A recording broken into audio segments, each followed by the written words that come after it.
Okay folks, I'm going to be trying out this new Makita Big Bore air compressor. It's the MAC700 model. The first thing you have to do with it is to fill it with oil, and they have this little plastic plug here, and then later you put this other oil, official oil cap on there.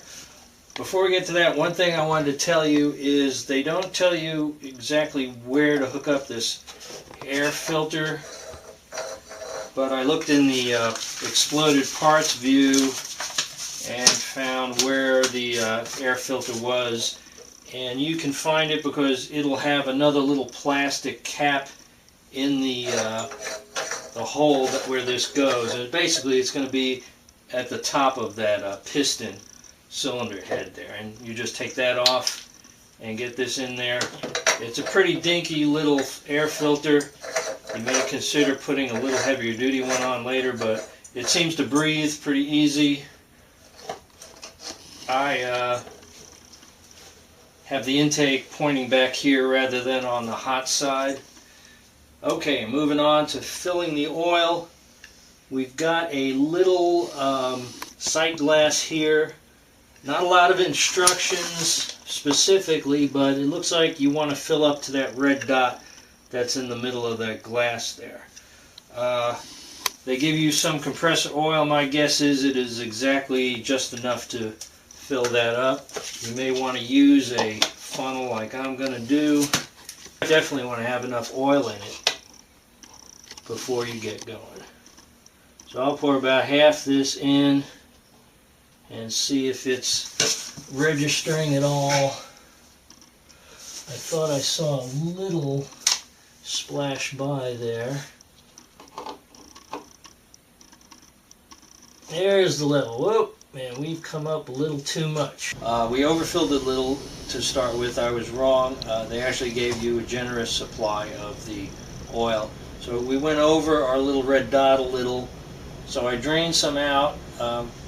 You have a official oil drain plug here at the bottom of the unit, which if you had been running this for a while and there was debris, you'd want to have that plug down at the bottom. I just opened this cap here and tilted it over just to drain a little out so I would get the proper level, which is halfway in this sight window here and right where the red dot is. Okay, we're about, since we have the oil in there, we can start the initial break-in period. They say to run it for at least 20 minutes in a no-load state.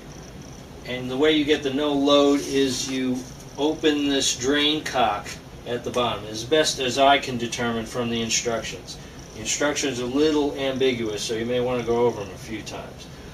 So no load to me means that there's no back pressure against the cylinder. So we achieve that by opening this valve.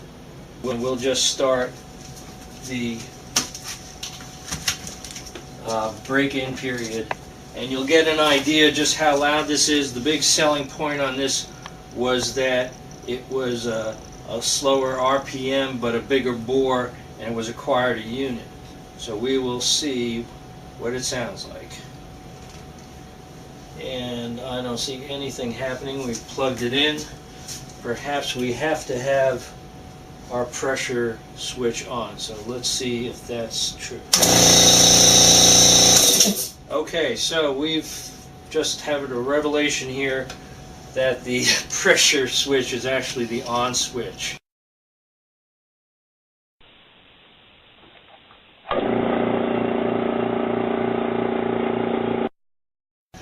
So we are going to let that rip. And we'll come back about a half hour later.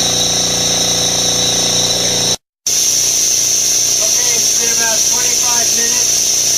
It's been running fine. The cylinder head is a little warm, not hot at all. I'm going to close the valve down.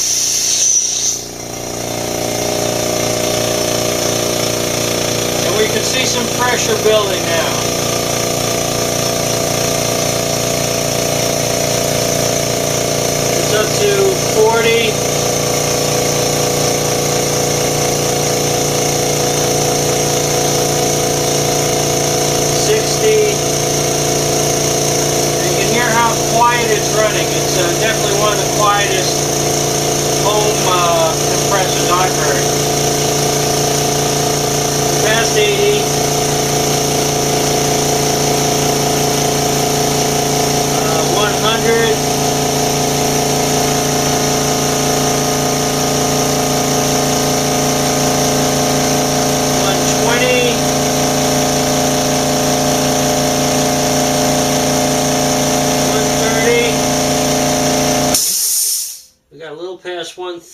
she's cut out like she's supposed to do.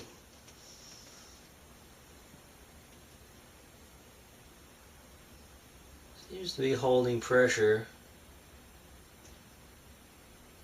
Well, that's it.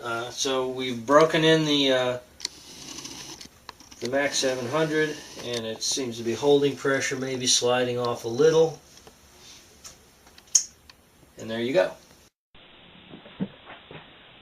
I just wanted to show one more thing. You can haul this thing around by this handle. It's 52 pounds. To me, that gets a little old quick. So I had this hanging around. It's a little dolly hand truck thing. I think you can get them at a lot of the big box stores, Costco, Sam's Club. I think I spent about $25 on it. I've got it all Ponji cord. I added a little extra board just to make a little more room under the legs there. And to me, this looks like a good solution.